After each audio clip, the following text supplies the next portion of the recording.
안녕하세요. 사연에 빠지다의 DJ 민영입니다. 오늘도 첫 번째 사연 시작하기 전에 구독과 좋아요 버튼 눌러주시고요. 그럼 오늘의 사연 함께 시작해볼게요.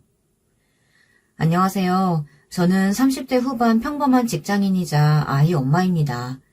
육아를 하다 쉴 때 다양한 사연들을 들으며 혼자만의 시간을 즐기고 있습니다. 그러다 제가 겪은 일도 말씀드리고 싶어 용기 내서 사연을 적어 보냅니다. 조금 오래된 이야기도 있지만 굵직한 이야기들은 친구들에게 하소연을 하기도 하고 가끔 그땐 그랬었지라고 말하기도 하며 잊을 수가 없더라고요. 저는 인생은 가까이서 보면 비극이지만 멀리서 보면 희극이다라는 말을 늘 생각하며 안 좋은 일이 생겨도 긍정적으로 생각하려 해서 그런지 남들보단 스트레스를 받는 편은 아닙니다. 또 저는 참고 사는 성격이 아니라 그렇게까지 스트레스를 받는 일도 잘 없고요. 하지만 이것도 가족이면 다르더라고요. 다른 사람이야 안 보면 끝이니 좋게 생각하려고 하며 떨쳐버릴 수 있는데 가족은 계속 봐야 하니 떨쳐버릴 수가 없더라고요.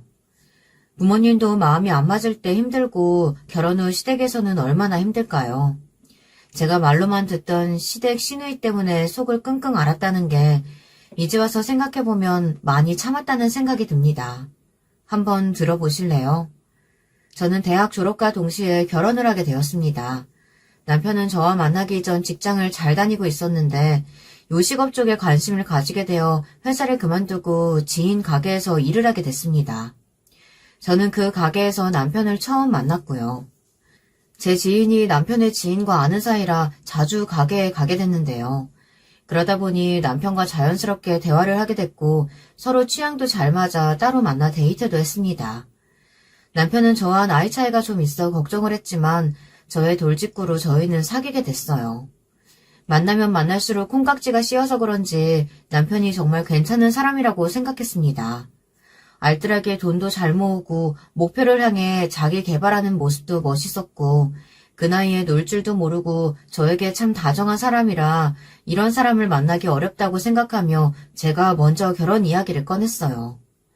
저는 어릴 때부터 괜찮은 사람이 나타나면 바로 결혼을 하고 싶다는 말을 하고 다녔는데요. 그러던 중 저희 남편을 만난 거죠.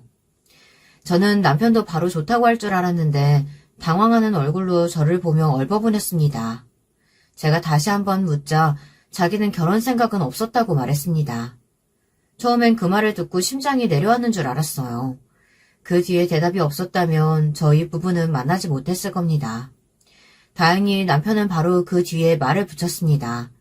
지금 저를 만나 생각이 바뀌었지만 저에게 미안하다고 말했죠. 어린 나이에 이 사람 저 사람 많이 만나봐야 하는데 자기같이 나이 많은 사람이랑 만나게 돼서 미안하다고. 저는 그 대답을 듣고 한시름 놓으며 말했어요. 내가 좋으면 됐다고, 우리 서로 사랑하고 믿음이 있으니 잘 살 거라고 말했죠. 살림은 자신 있다고 남편에게 약속했고 남편도 자신도 살림은 자신 있다고 말했습니다. 서로 결혼을 약속하고 부모님께 허락을 받기 위해 말씀드리니 아니나 다를까 반대를 하셨습니다. 이제 취직을 할 시점인데 결혼은 무슨 결혼이냐며 화를 내셨죠. 저는 그건 걱정하지 말라고 대외 활동도 많이 하고 대학 때 인턴 생활도 했으니 직장은 바로 가질 수 있을 거라 떵떵 소리쳤습니다. 그리고 바로 회사를 들어가게 됐고 다시 한번 더 부모님께 말씀드렸어요. 부모님은 그제서야 솔직하게 말씀하시더라고요. 나이 차이, 요식업 쪽에서 일을 하는 게 마음에 들지 않는다고 말씀하셨습니다. 저희 부모님은 평범한 직장인을 만나길 원하셨거든요.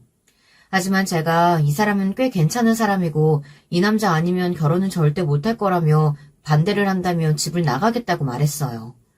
저희 부모님 가슴에 못 박는 소리까지 하며 집을 나왔습니다. 자식 이기는 부모님 없다죠. 부모님은 마지못해 결혼을 허락하셨습니다. 알고 보니 남편이 매일 부모님을 찾아와 설득해서 이 정도면 자기 딸을 책임질 수 있을 것 같다 생각해 허락을 하셨다고 했습니다. 이젠 시댁 쪽에 허락을 받으러 가야 되는데 시부모님은 남편이 어렸을 때 돌아가셔서 안 계셨습니다. 남은 건 시누이뿐이었죠. 시댁 시누이의 관계도 많이 들어서 걱정이 많이 되었지만 남편은 걱정 말라며 귀엽게 봐줄 거라며 말했습니다. 남편이야 자기 여동생이니 하는 말이겠거니 생각하고 마음을 단단히 먹고 갔는데요. 하지만 걱정이 무색하게 신우이와의 만남은 꽤 좋았습니다. 저희 남매는 힘든 시기에 부모님이 돌아가셔서 의존할 수 있는 가족이라곤 오빠와 저뿐이라 사이가 좋아요. 내가 먼저 결혼할까봐 걱정했는데 오빠가 먼저 결혼할 수 있게 돼서 정말 다행이에요. 올케라고 불러도 될까? 신우이는 조심스럽게 저를 대했고 먼저 편하게 언니라 부르라며 말했고 저를 친동생처럼 대하고 싶다며 아껴줬습니다. 만나는 횟수가 늘어가면서 편해져서 신우와 저는 친구처럼 지냈어요. 저의 이야기를 하며 제 15년지기 친구보다 더 편하게 느껴질 때도 있었습니다. 친하게 지내는 게 좋으면서도 한편으로는 걱정도 됐습니다. 사이가 좋은 게 뭐가 걱정이냐 하시겠지만 괜히 밉보이면 친한 만큼 더 미워지기 마련이기에 걱정했지만 다행히 결혼 전까지는 아무 문제가 없었습니다. 문제는 결혼 후였죠. 올케, 오늘 저녁도 집에서 먹을 거지? 나도 갈게. 네, 언니. 안 그래도 부모님께서 김치랑 과일 보내주셨는데 그것도 들고 가세요. 김치 다 떨어져 가는데 올케한테 부탁할까 고민했는데 이렇게 얘기해주네. 고마워. 신우이는 저희 집에 자주 놀러왔습니다. 처음에는 가족도 없이 혼자 지내는 게 적적한 것 같아 보여 자주 불러 함께 저녁 먹는 시간이 많았습니다. 부모님이 해주신 반찬과 김치, 과일들을 나눠줬고요. 하지만 어느 순간부터 받는 게 당연하다고 생각하고 가끔은 왜 자기 건 안 챙겼냐고 말을 하기도 하고 부르지도 않았는데 먼저 가서 기다리고 있겠다며 막무가내로 저희 집에 오더라고요. 또 하루는 저희가 쉬고 있는데 갑자기 비밀번호 치는 소리가 들리더라고요. 저희는 놀라 취한 사람이 잘못 눌렀나 싶었는데 신우이였습니다. 신우가 치킨을 사와 같이 먹자고 말을 하더라고요. 저희가 부른 것도 아니고 쉬고 있는데 남의 집 비밀번호를 치고 들어오는 건 아니라고 생각이 들지 않으세요? 일단 치킨을 사온 신우이에게 한 소리 하긴 그래서 일단 참고 치킨을 먹었습니다. 그러고는 피곤하다며 신우가 바로 집으로 가는 바람에 한 소리도 못했죠. 어쩔 수 없이 다음날 전화로 신우에게 말을 했습니다. 올케, 무슨 일이야? 저녁? 미안해서 어쩌지. 오늘은 내가 약속이 있어. 아니요, 할 말이 있어서 연락드렸어요. 안 그래도 내가 커피 쿠폰 받았는데 그거 갖고 집으로 찾아갈게. 주말이니까 집에 있지? 언니, 집에 찾아오시는 것 때문에 연락드렸어요. 이렇게 저희 생각해서 오시는 건 너무 감사한데 저희가 비밀번호 알려준 이유는 언니가 저희 집 앞에서 기다리시는 게 죄송하고 마음이 불편해서 알려드린 거예요. 근데 이렇게 아무도 없는데 오시고 쉬는데 불쑥 찾아오는 거 불편해요. 죄송한데 이렇게 막무가내로 찾아오시는 건 이제 안 해주셨으면 좋겠어요. 미안. 내가 생각이 짧았네. 예의가 아니었다. 미안해. 다행히 신우이는 바로 수긍을 했고 그 다음부터는 저희가 부를 때만 오고 막무가내로 저희 집에 찾아오는 경우는 없었어요. 그리고 반찬 이야기는 안 했었는데 저희 남편이 이야기를 했는지 먼저 가져가겠다는 말은 안 하더라고요. 그 후에 미안하다며 자그마한 선물도 가져와 사과도 했습니다. 하지만 점점 오는 횟수가 줄어들어 이번 일 때문에 섭섭해하는 게 아닌지 걱정도 되고 괜히 멀어지는 거 아닌가 걱정이 되더라고요. 그래도 남편 가족인데 남편이 저희 부모님께 잘해주는 것만큼 저도 잘 챙기면 좋다고 생각해 신우와 잘 지내보겠다고 생각을 했거든요. 또 신우가 늘 달고 사는 말이 외롭다, 남들보다 외로움을 많이 탄다, 정신과를 다녀야 하나 등 외롭다는 이야기들을 많이 했습니다. 그래서 걱정이 됐어요. 걱정이 돼서 남편에게 물었더니 웃으며 남자친구가 생겨 저희 집에 올 시간이 없다고 말하더라고요. 차라리 잘됐다 싶어 저희는 편하게 신혼생활을 즐겼습니다. 하지만 이 행복은 얼마 가지 못했어요. 회사에서 일을 하고 있는데 신우이에게 계속 전화가 왔습니다. 바쁘고 일하고 있는지라 당연히 전화를 받지 못했습니다. 잠깐 쉬고 있을 때쯤 남편에게 전화가 왔어요. 남편은 제가 일하고 있는 시간에는 전화를 안 하는 성격인데 전화가 와서 무슨 일이 있을까 전화를 받았어요. 그 내용은 신우가 자기 전화 안 받는다고 전화를 걸어보라고 해서 전화 한번 해봤다고 말하더라고요. 저는 어이가 없어서 그게 무슨 소리냐며 일을 하는 거 알지 않냐며 그런 일은 알아서 남편이 말을 하면 됐지 않느냐며 짜증을 냈습니다. 바쁜데 이런 소리까지 들어 좀 예민해져 남편에게 화를 내고 말았죠. 남편에게 화를 낸 건 처음이라 아차 싶었지만 남편은 미안하다며 일한다고 자기 전화도 안 받는다고 말하겠다고 하고 끊었습니다. 그러고는 퇴근하고 신우이에게 전화를 했습니다. 올케 바빴어? 다른 게 아니고 올케가 우리 오빠한테 프로포즈 했다며? 어떻게 했어? 저는 그 말을 듣고 황당했습니다. 그 말 물어보려고 회사에서 바쁘게 일하는 사람한테 전화를 계속하고 남편한테 전화 안 받는다고 하소연하며 전화를 시킨 게 어이가 없었죠. 그냥 결혼하자고만 얘기하고 따로 프로포즈한 건 없어요. 남편한테 그냥 프로포즈는 필요 없다고 말. 그래? 그래, 역시 프로포즈는 여자가 아니라 남자가 해야지. 알았어. 그러고는 신우는 바로 전화를 끊었습니다. 저는 이게 무슨 전화인가 싶었지만 그냥 이제 신우는 이런 사람인가 보다 생각하고 그 전에는 내가 신우를 너무 좋게 봤던 것 같다고 생각했습니다. 그날 남편이 신우가 왜 전화했냐고 물어보니 대답해줬고 멋쩍게 웃으며 신우가 가끔 그럴 때가 있다며 말을 했습니다. 아마도 저를 편하게 생각해서 친구 대하듯이 행동하는 것 같다며 이해하고 넘어가라는 식으로 말을 하더라고요. 생각해보면 신우는 좀 막무가내인 성격인 건 예전부터 보였는데 그전엔 문제될 게 없다고 생각해 불편한 건 없었지만 결혼 후 부딪힐 일이 많다 보니 이젠 점점 불편해지더라고요. 남편에게 말을 해볼까 고민도 했는데 해봤자 좋은 소리만 할 것 같아 마음에만 담아뒀습니다. 남편은 속이 너무 넓거든요. 그 점이 좋지만 그 점 때문에 옆 사람은 속이 터지니 말을 해도 고쳐지지 않으니 답답하기만 했죠. 하지만 어쩌겠어요. 이미 집에 오는 문제는 해결이 됐고 사소한 일로 불편해지면 서로 같이 불편해질 것 같아 그냥 넘기기로 했습니다. 그리고 불편하다는 말을 하면 바로 쿨하게 수긍했기 때문에 문제될 건 없을 거라고 생각했죠. 몇 년 뒤 저는 저 나름 직장에서 자리를 잡고 저희 남편도 다행히 사업에 성공해 가게가 잘 되고 있었습니다. 중간에 다사다난한 일도 많았고 살짝 고비가 있었지만 잘 해결되어 눈치 안 보고 먹고 싶은 거 먹고 하고 싶은 거 할 정도로 성공을 했어요. 좋은 일이죠. 하지만 그 중간에 저희 부부에게 참 많은 일이 있었어요. 마음 넓은 남편은 사업 확장으로 예민해졌고 저도 승진 때문에 예민해져서 서로 대화를 잘 하지 않았습니다. 저희 부부는 예민해졌을 땐 서로 건드리지 말자고 약속을 했거든요. 그런데 그러다 보니 서로가 어떻게 사는지도 어떤 힘든 일이 있는지도 몰라 그 일이 터지고 말았죠. 어느 날 남편이 술을 진탕 마시고 욕을 하며 들어오더라고요. 저는 놀라 남편에게 왜 이렇게 술을 많이 마셨냐고 물어봤는데 남편은 저에게 자기는 술도 마시면 안 되냐며 소리를 쳤습니다. 그러면서 남편이 사온 맥주를 던지며 화를 내더라고요. 그땐 저도 야근을 하고 잠도 잘 못 잔 상태라 왜 맥주를 던지냐며 미쳤냐고 소리쳤습니다. 그러자 남편의 손이 제 머리 위로 올라왔습니다. 저는 놀라 반사적으로 방어적인 자세를 취했죠. 그 순간 남편도 놀라 말을 더듬거리면서 미안하다고 말했어요. 그리고는 갑자기 남편이 자기 손으로 자기 머리를 때리는 거 아니겠어요? 자기가 멍청하고 바보 같아서 다 그런 거라고 정신 나간 사람처럼 머리를 계속 때렸습니다. 제가 말려도 봤지만 술을 마신 남편은 힘이 더 세져 안간힘을 써봐도 말려지지가 않았죠. 그때 제가 왜 그러냐며 저도 모르게 펑펑 울며 얘기하자 남편이 갑자기 아이처럼 울며 동업자가 돈을 가지고 도망쳤다고 하더라고요. 저는 순간 눈앞이 캄캄해지고 숨이 쉬어지지 않았습니다. 하지만 남편이 더 위험해 보여 정신을 잡고 남편 뺨을 한 대 때리고 한마디 했어요. 여보, 정신 차려요. 여기서 포기할 거야? 다시 일어설 수 있잖아. 그 말 끝으로 저희는 아이처럼 펑펑 울며 서로 미안하다고 2시간가량 눈물 젖은 대화를 했습니다. 새로운 마음으로 일하겠다는 남편은 전보다 더 잘 됐어요. 그래서 경제적으로 여유가 되어 아이 얘기가 나왔죠.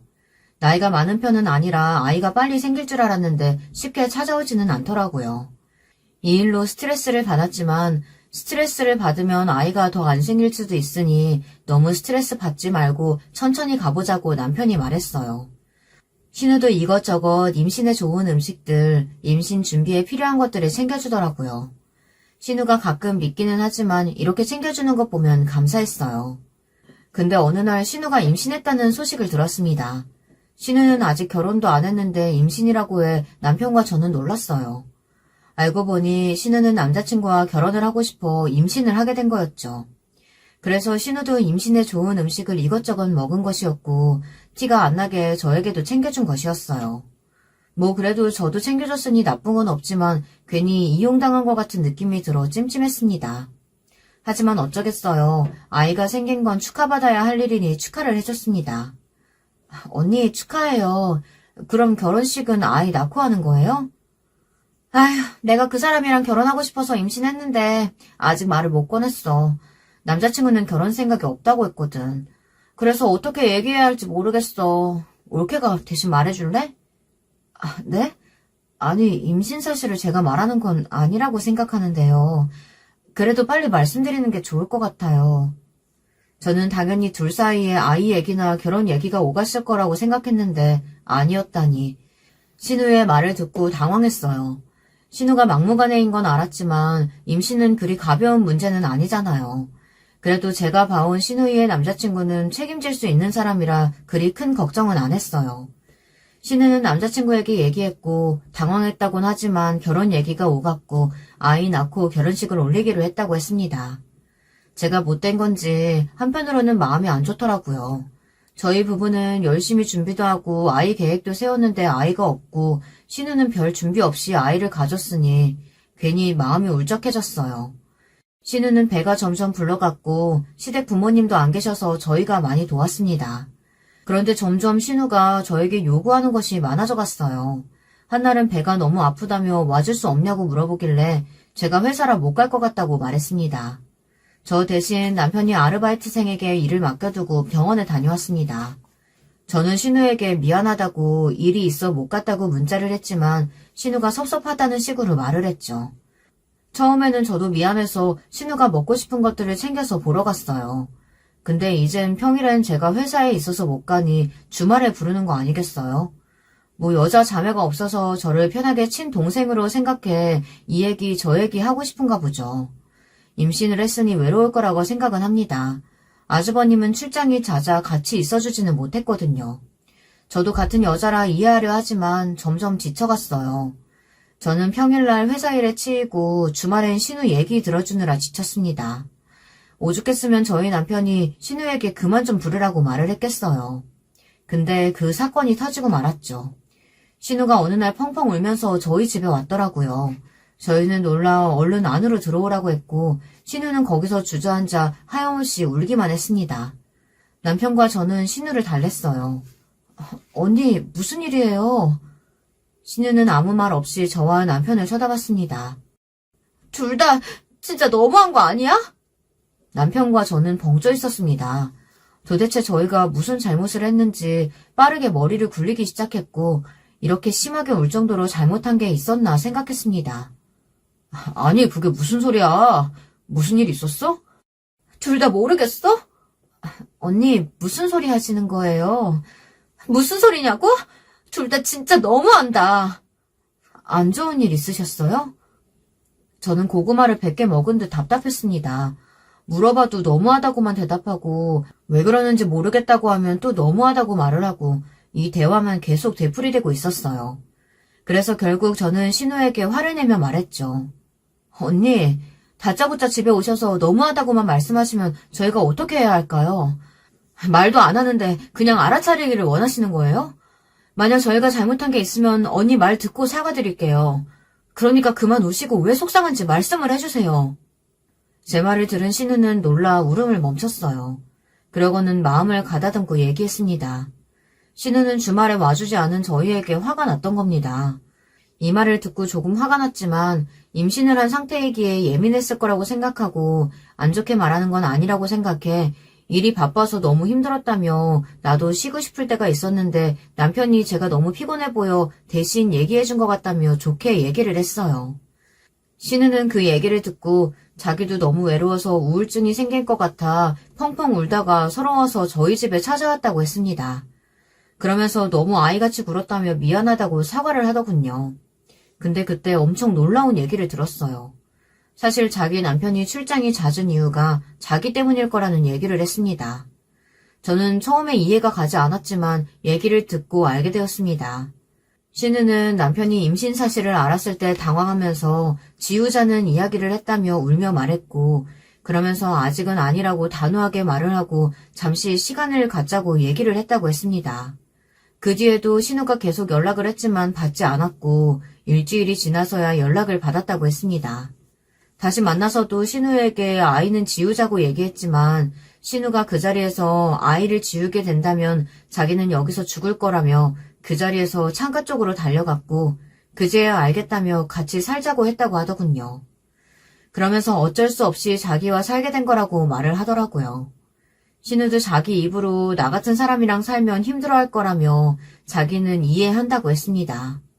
하지만 그 외롭고 지친 게 저희한테 다 푸는 것 같아 하고 싶은 말이 목 끝까지 차올랐지만 말은 하지 않았어요. 그렇게 저와 남편은 그 말을 듣고 한동안 말이 없었습니다. 이제와 아이를 지으라고 할 수도 없고 몇 개월이 지나 배가 부른 사람한테 모진 말을 할 수도 없으니 침묵만이 저희 집을 감싸고 있었죠. 5분 동안은 한 명의 울음소리, 한 명의 한숨, 그리고 한 명의 손짓의 소리만 들렸어요. 신우는 잠잠해진 저희를 보고 더는 할 말이 없다며 집으로 갔습니다. 저희 남편에게 신우가 이런 성격이냐고 물어봤어요. 남편은 한숨을 쉬며 제게 말했습니다. 신우는 늘 사랑을 많이 받는 성격이라고 말했습니다. 그런데 아버지가 아프고 난 뒤로부터는 조금씩 집착을 하는 성격으로 변했다고 했어요. 처음에는 남편도 아버지가 자기 동생을 많이 예뻐했는데 편찮으시고는 사랑을 못 줘서 그런 것 같다고 말했습니다.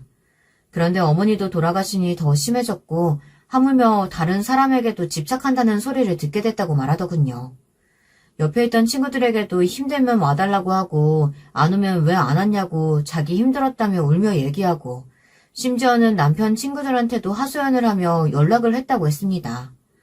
그제야 남편은 신우의 상태가 보통은 아니라고 생각해 힘들면 병원이라도 같이 다녀보자고 이야기했지만 신우는 되려 내가 무슨 정신병자냐며 소리를 쳤다고 했습니다. 그러고는 남편이 과거 얘기를 해줬습니다. 남편은 어렸을 때 신우 말고 또 다른 여동생이 있었다고 해요. 그 동생은 안타깝게 교통사고로 어린 나이에 일찍 세상을 떠나게 되었고요. 그 때문에 신우가 태어났을 땐 공주처럼 오냐오냐 키우셨다고 하더라고요. 집안이 어려운 편도 아니라 신우가 갖고 싶은 거 하고 싶은 건 다 해주게 했다며 부모님이야 신우에게 무한한 사랑을 줬지만 다른 사람들은 아니니 신우가 이렇게 된 게 아닐까 생각했다고 했죠. 그러면서 남편이 자책하며 자기도 자기대로 사랑을 줬는데 어떻게 해야 될지 모르겠다며 점점 더 심해지는 것 같다고 하소연을 했습니다. 저는 이런 속사정까지 있는 줄 모르고 그저 남편이 신우를 많이 감싼다고 생각했는데 듣고 보니 남편도 참 속앓이를 많이 했겠구나 생각했습니다. 하지만 저는 단호하게 신우는 곧 엄마가 될 텐데 계속 감싸줄 수는 없다. 이제는 자기 스스로 알아서 해야 된다고 말하자 남편도 수긍을 했습니다. 남편에게 최선을 다했다며 자책하지 말라는 말을 했지만 남편의 힘들어하는 모습을 보니 저라도 마음을 단단히 먹어야겠다는 생각이 들었어요. 그 사건이 있고 신우는 당분간 저희를 찾아오지 않았어요. 물론 남편은 가끔 찾아갔고 저는 메시지 정도만 보내는 정도였어요. 그러고 시간이 좀 지나 다시 신우가 연락이 왔습니다. 전보다 자주 부르지도 않고 계속 힘들다고 연락 오는 것도 아니고 해서 저는 받아주고 있었습니다.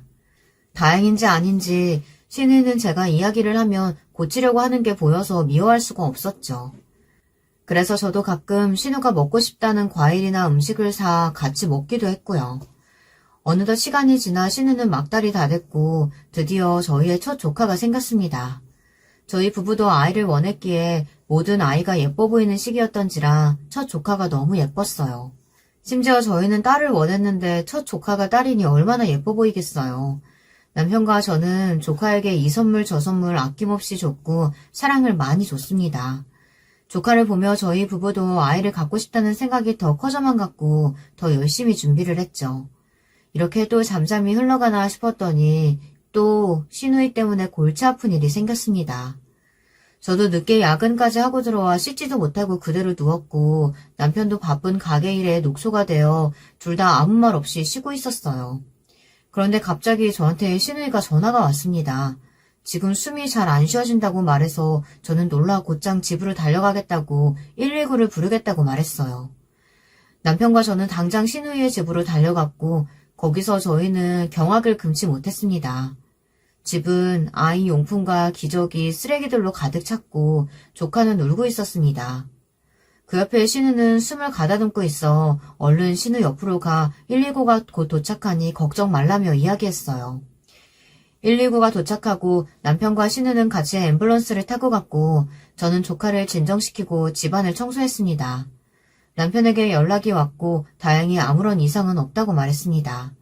그냥 과하게 스트레스를 받아서 그런 것 같다며 당분간 스트레스를 안 받게 조심하라고 했습니다. 결국 그날 저는 조카를 하루 종일 봐줄 수밖에 없었고 잠도 얼마 못 자고 회사에 출근했어요. 그날 진짜 너무 힘들어서 결국 반차 쓰고 집에 가서 쉬었어요.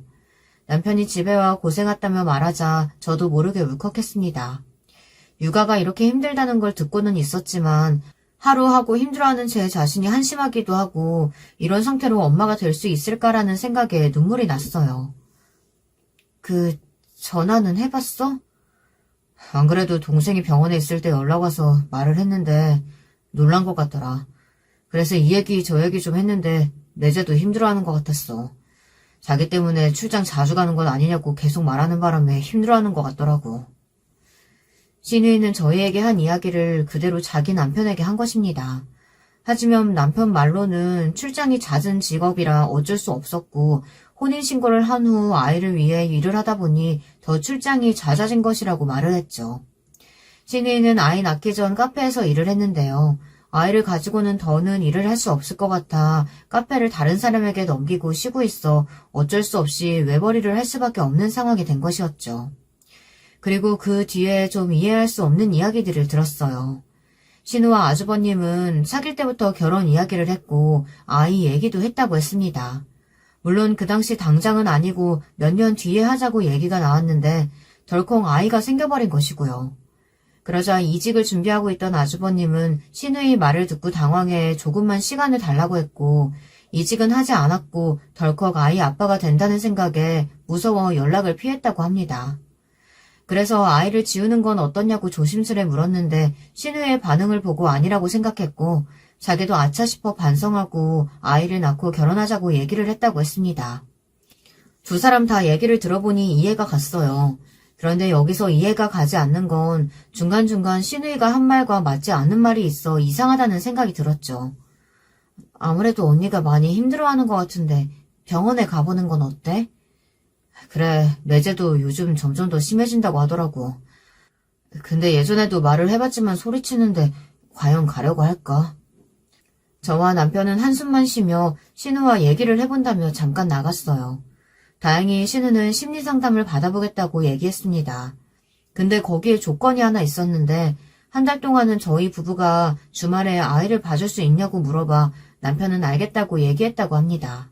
이건 정말 아닌 것 같지 않나요? 아무리 조카가 예쁘고 자기 동생이 힘들어하지만 신우가 남편도 없는 것도 아니고 일을 하는 것도 아닌데 저희 보고 아이를 봐달라고 하니 저는 화가 났습니다. 아니, 왜 우리가 봐줘야 하는 거야? 당연히 조카가 예쁘지만 평일엔 당신도 일하고 나도 일하는데 그리고 당신은 주말에 가게 바쁘면 도와주러 가야 되잖아. 나도 가끔 도와주러 갈 정도로 바쁠 때가 있는데 그럼 그때는 어떡할래? 내가 다 해야 돼? 아니, 동생이 아프다는데 그럼 어떡해. 부모님이 계시는 것도 아니고 우리 둘뿐인데 내가 좀 더 봐줄 수도 있지. 그리고 당신은 부모님 계시니까 나중에 힘들면 부모님한테 가면 되는데 우리는 없잖아. 친언니였으면 바로 도와줬을 거 아니야? 그리고 너를 얼마나 예뻐하고 친동생처럼 대했는데 그 정도도 못해줘? 저와 남편은 처음으로 신우이 때문에 부부싸움을 했고 저는 절대 못 도와준다고 못을 박았습니다. 그 이후로 남편과 저는 냉정 상태라 일주일 동안 말을 하지 않았어요. 처음에는 신우이가 밉고 짜증나서 다시는 보지 않을 거라고 생각했고 그 다음엔 남편이 원망스러웠습니다. 좋게 생각해보려고 해도 계속 봐야 하는 사람이라 조금만 생각해도 화가 나더라고요. 그 후엔 남편에게 화가 났어요. 아무리 자기 동생이라지만 저와 남편도 아이를 간절히 원했고 얼마 없는 시간 동안 열심히 준비해야 하는데 조카나 돌봐주고 있는 게 화가 났죠. 그리고 부모님이 안 계시다는 이유로 신우를 감싼다는 게 남편이 되려 신우를 오냐오냐 키우고 있다는 생각이 들었습니다. 이렇게 점점 생각하니 사랑스러운 조카마저 미워지려고 했어요.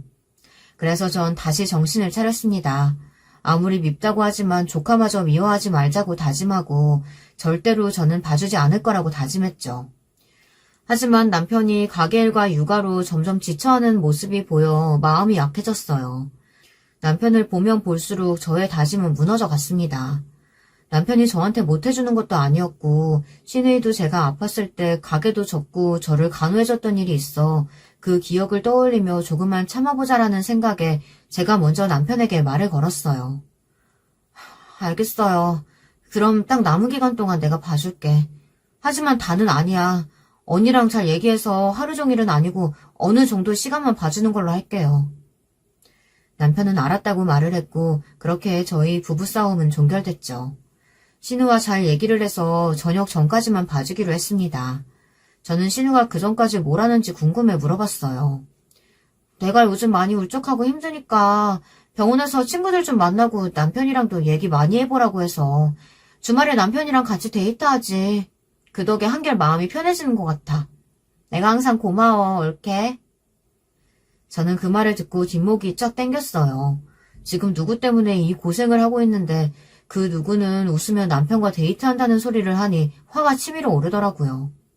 하지만 저희 남편을 생각해 참았어요. 네, 언니. 저희 남편도 요즘 가게 일 때문에 힘든데 조카까지 봐주는 게 힘들어서 제가 대신 왔어요. 저도 요즘 야근이 너무 심해서 너무 피곤해서 밤까지는 못 봐주는 게 죄송하게 생각해요. 근데 일하느라 너무 피곤하고 몸도 안 좋아서 혹시 조금만 자도 될까요? 너무 힘들어요. 오늘은 언니 아무것도 안 하시는 것 같은데. 차마 화를 낼 수 없어 저도 똑같이 피곤하다며 신우에게 말했고 신우는 살짝 당황하는 게 보였지만 저의 피곤한 기색을 보고 오늘은 자기가 아이를 돌보겠다며 집으로 가라고 말했습니다. 솔직히 이번 주에 야근을 하지도 않았고 피곤하지도 않았어요. 단지 예전과 다른 점은 화장을 안 하고 갔다는 점이었죠. 덕분에 저는 일찍 집에 가서 푹 쉬었습니다.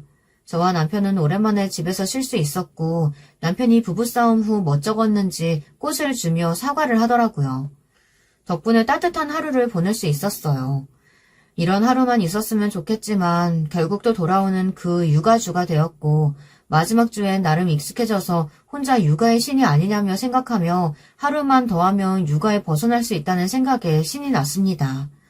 또 신우이 부부가 내일은 자기들이 보겠다고 해서 저는 정말 행복하지 않을 수가 없었어요.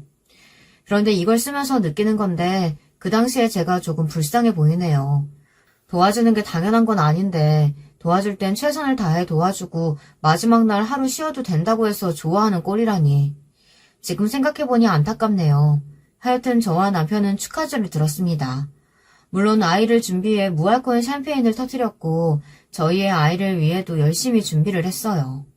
신우는 저희가 도와준 덕분에 전보다 많이 좋아진 것 같아 그래도 괜히 도와준 건 아니었구나 생각이 들었어요. 그렇게 신우이의 고민이 해결됐어요. 그 후로도 신우 때문에 골머리 앓을 일이 있었지만 잘 넘어갔고 어느덧 저희는 10년차 부부가 되었습니다. 저희는 그 후 누구나 알아주는 인꼬 부부가 되었고 저희 부모님조차 결혼을 정말 잘했다며 기특하다고 말할 정도로 서로를 배려하는 부부가 되었죠. 하지만 저희에겐 큰 고민이 하나 남아있었어요. 아이였죠. 한번 임신을 했지만 유산을 했고 아무리 노력해봐도 생기지 않았습니다. 부모님도 몸에 좋은 음식을 싸주시고 저도 남편도 병원을 왔다 갔다 하며 검사를 받아봤지만 아무런 이상이 없었습니다. 그전엔 신우를 도와주고 몸이 많이 지쳐 아이를 가지지 못했다고 하지만 그 이후로는 그럴 일이 없었는데도 안 생기니 저도 모르게 울적해지더라고요. 그래서 저도 모르게 신우이에게 전화를 걸었어요. 너무 힘들면 아무에게나 전화를 하고 싶은 그 마음 있잖아요. 그 일 이후로도 이런저런 얘기를 많이 했는데 조금이라도 말을 하면 괜찮아질까 싶기도 하고 몇 개월 전 둘째 조카가 태어나 어떻게 해서 임신을 하게 됐는지 물어보고 싶기도 해 전화를 했어요. 언니, 저 요즘 아기가 안 생겨서 너무 힘들어요. 어떻게 하면 아기를 잘 가질까요? 그래? 먹는 건 잘 챙겨 먹는 것 같던데.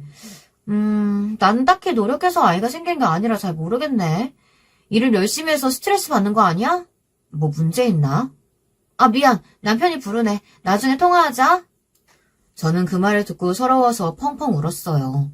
분명히 병원에서는 문제가 없다고 했는데 제가 스트레스도 받고 일도 포기하기 싫어 회사를 다니는 게 문제가 되나 여러 가지 생각이 많아졌죠. 울적해진 저의 모습을 보곤 남편이 걱정하며 무슨 일이 있었냐고 물어봤고 저는 신우와 있었던 일을 말했습니다. 남편은 화가 나 신우에게 전화를 걸었고 안 그래도 아이가 안 생겨 힘든 애한테 그런 말을 하면 좋겠냐며 처음으로 남편이 신우에게 큰 소리를 쳤습니다. 그 후 신우가 미안했는지 저희 집에 찾아와 말이 심했다며 사과를 했습니다. 사과를 받는 일도 지쳐서 알겠다고 하고 신우의 가족과 저녁을 먹고 헤어졌죠. 저는 언제까지 신우의 사과를 받아야 할까요? 그냥 사과를 하지 않을 짓을 하면 될 텐데 안 그런가요? 결국 남편과 저는 시험관을 하기로 결심했고 그 다음날 속이 너무 안 좋아 병원은 다음에 가기로 했어요. 주말이라 근처 병원은 열지 않아 남편은 약국에 갔고 남편은 약사에게 혹시 임신이 아니냐는 말을 듣고 한번 검사해보라고 저에게 말했습니다. 저는 순간 심장이 빨리 뛰면서 설렘 반 두려움 반으로 검사를 해봤고 결과를 보자 임신이었습니다. 저는 너무 기뻐서 그 자리에서 소리를 질렀습니다. 남편은 제가 쓰러진 줄 알고 놀라 뛰어오니 검사를 보고 눈물을 흘리며 고생했다고 안아줬습니다. 하지만 저희 부부는 한 번의 아픈 경험이 있기 때문에 아직은 조심하자고 얘기하고 친정과 다른 사람들에겐 얘기하지 않았어요. 그렇게 2달이 조금 지나 저는 사람들에게 얘기하고 축복을 받았습니다. 여기서 또 그냥 지나갈 수 없겠죠. 신우이와의 일이 또 터지고 말았습니다. 몇 개월 전 둘째 조카가 생겼다고 했죠. 신우이가 그 조카를 봐달라고 하는 거 아니겠어요? 아니 제가 회사 일도 하고 임신도 했는데 조카를 봐달라고 하니 어이가 없었습니다. 알고 보니 신우이가 자기는 아이를 볼 때 육아 우울증으로 힘들어 사람들을 많이 만나야 할 것 같다며 저보고 좀 봐달라는 겁니다. 내가 예전에도 힘들어했잖아. 그게 육아 우울증인 것 같더라고. 그래서 그런데 둘째만 봐줄 수 있을까? 첫째야 혼자 잘 지내서 괜찮을 거고. 죄송해요 형님. 저도 지금 임신 중인데 일까지 아니라 몸도 지치고 더군다나 아이까지 보는 건 더 힘들 것 같아요. 나도 임신해봤잖아. 그 정도로는 안 힘들어. 그리고 나중에 연년생으로 둘째 생기면 그땐 어쩌려고? 이번 기회에 한번 체험해본다 생각하고 좀 도와줘. 아니요, 형님. 저는 못 도와드릴 것 같아요. 죄송해요. 그러고는 저는 끊어버렸습니다. 힘들지 않다니. 자기가 임신했을 땐 힘들다고 저한테 전화하고 그 당시엔 육아 우울증이 있었다 할지라도 지금은 그저 놀고 싶어서 핑계를 대는 것 같다는 생각을 했죠. 그러고는 남편이 전화해 신우와 있었던 일을 말하더군요. 보나마나 신우가 남편한테 전화해 하소연을 했을 거라고 생각했습니다. 남편은 미안하다며 자기 동생이지만 어쩔 수 없는 것 같다며 자기가 한 소리 했다고 그냥 넘어가 달라고 했어요.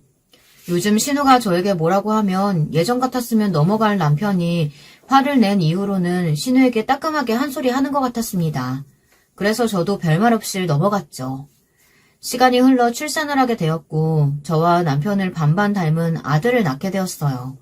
출산 후 바로 복귀하려고 했지만 10년 만에 얻은 자식이라 아이에게 좀 더 집중하고 싶어 육아휴직을 쓰게 됐어요.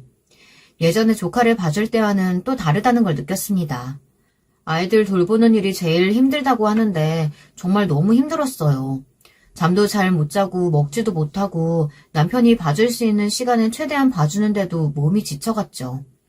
하지만 제 자식 얼굴을 보면 힘들었던 게 싹 없어지더라고요. 그렇게 전 육아에 지친 아줌마가 되었어요. 어느 날은 저희 아이가 열이 올라 정신없이 병원에 달려갈 때였습니다. 처음이라 저도 모르게 눈물이 났지만 정신을 차리기 위해 노력을 했고 오로지 머릿속엔 아이 생각밖에 없었어요. 그때 신우가 전화가 왔고 저는 정신없이 받고 끊었어요. 다행히 아이는 열이 내렸고 저도 조금은 맘 편히 쉴 수 있었어요. 그리고 며칠 뒤 신우가 둘째 조카를 데리고 저희 집에 왔습니다. 올게, 고마워. 그래도 저녁쯤 내가 데리러 올게. 저는 이게 무슨 소리인가 싶었습니다. 네? 그게 무슨... 저번에 전화로 둘째 봐줄 수 있냐고 물어봤더니 된다며. 오늘이잖아. 알고 보니 아이가 아플 때 신우와 전화통화한 내용이 둘째를 봐줄 수 있냐고 물어본 것이었어요. 저는 제 탓이라 생각하고 어쩔 수 없이 둘째 조카를 봐줬어요. 다행히 여자아이고 워낙 얌전한 애라 크게 힘들지는 않았지만 혹시 다치기라도 할까봐 신경을 썼더니 2배로 피곤했습니다. 며칠 뒤 신우가 다시는 저에게 부탁하지 못하게 되는 사건이 생겼습니다. 좀 심했나 싶기도 하지만 그래도 이젠 다시는 이런 일로 신경 쓰지 않아도 된다는 생각에 마음이 홀가분했어요. 사건은 이랬습니다. 여느 때처럼 신우가 또 저에게 둘째를 봐달라고 부탁했어요. 하지만 저는 거절했죠. 지금 저도 힘든데 조카를 봐줄 상황이 아니라고 얘기했어요. 언니, 저도 지금 힘들어서 봐줄 수 있는 상황이 못 돼요. 아니, 그래도 몇 번 정도는 봐줄 수 있잖아. 죄송해요. 남편도 요즘 바빠서 도울 시간이 없어서 제가 거의 다 하고 있거든요. 그래? 그럼 친정에 좀 맡기고 둘째 좀 봐주면 안 될까? 내가 급해서. 네? 아니, 지금 친정 부모님 몸 안 좋으셔서 부탁드리기 어려워요. 이제는 진짜 안 돼요. 그럼 내가 10만 원 줄게. 애 좀 봐줄 수 있지? 신우는 20만 원 준다며 전화를 끊어버렸어요. 저는 당황해 전화를 다시 걸었습니다. 신우는 전화를 받지 않고 화가 난 저는 문자로 절대 못 해준다고 말했죠. 그리고는 다시 신우에게 전화가 왔습니다. 골케, 진짜 너무한 거 아니야? 내가 그냥 해달라는 것도 아니고 10만 원 준다잖아. 진짜 올게 이것밖에 안 되는 사람이야? 나는 지금 부모님도 안 계셔서 돌봐줄 사람 하나 없이 믿을 사람이라고는 오빠랑 올케뿐인데 이런 식으로 나오니까 정말 섭섭하다. 돈이 적어서 그래? 그래, 내가 20만 원 줄게. 아니요. 저 돈이 중요한 게 아니라고 아까부터 말씀드렸잖아요. 저도 육아하느라 힘들어서 못 봐줄 것 같다고요. 그리고 계속 부모님 안 계시다고 불쌍한 척 하시면서 얘기하는데 요즘 제 친구들도 부모님 돌아가시거나 이혼하셔서 거의 혼자 살다시피 하는 친구들 많아요. 그런데 그 친구들은 잘 살고 있어요. 그리고 그렇게 중요한 일이라 어쩔 수 없으면 시댁에 맡기면 되는 거 아닌가요? 그건 또 못하겠어요? 어쨌든 저는 둘째 조카 못 봐줘요. 뭐? 너 말 다 했어? 내가 오빠한테 다 말할 거야? 네, 또 가서 하소연하세요. 화가 나서 전화를 바로 끊었습니다. 그리고는 신우가 바로 저한테 문자가 오더라고요. 그냥 해달라는 것도 아니고 20만 원을 준다는데 그걸 못 해주니 진짜 내가 너 같은 사람을 믿은 게 바보다라면서요. 답할 가치도 없어 답을 보내지도 않았습니다. 그리고는 그날 바로 남편에게 전화 내용과 문자를 보여줬어요. 또 저도 욱해서 신우에게 한 말도 전했고요. 그랬더니 화가 나면 그럴 수 있다며 오히려 고생했다며 저를 다독여줬어요.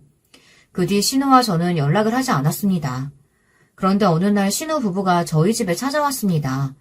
알고 보니 남편이 더는 이렇게 있으면 안 될 거라는 생각에 신우 부부를 불렀던 것입니다. 별말 없이 저녁 식사를 하고 저는 아이의 울음소리 때문에 식사를 끝내고 아이를 보러 갔어요. 그때 조금씩 다투는 소리가 나서 밖에 나가보니 남편과 신우가 다투고 있는 모습을 봤습니다. 솔직히 맞잖아. 좀 봐줄 수도 있지. 그게 뭐가 어렵다고 나한테 화를 내? 여보, 그만해. 육아하시는 게 힘든 거 뻔히 알면서 왜 그래? 그래, 너희 남편도 잘 알고 있는 걸 너는 왜 모르냐? 그리고 우리가 예전에 네가 너무 힘들어 보이기도 했고 그땐 우리도 아이가 없었으니 도와준 거고. 저는 셋의 말대틈 소리에 머리가 아파왔습니다. 아니, 그리고 올케한테도 말했는데 내가 그냥 해달라고 했어?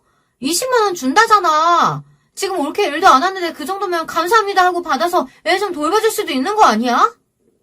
그 순간 뺨 때리는 소리가 크게 났습니다. 남편이 너무 화가 난 나머지 신우의 뺨을 때리고 만 것입니다. 남편이 그렇게 화를 내는 것은 처음 보는데 때리기까지 해서 저는 너무 놀랐어요. 여보! 아이는 이미 셋의 소리에 깨서 울고 있었고 뺨 때리는 소리 동시에 아이의 울음소리는 더 크게 들렸습니다.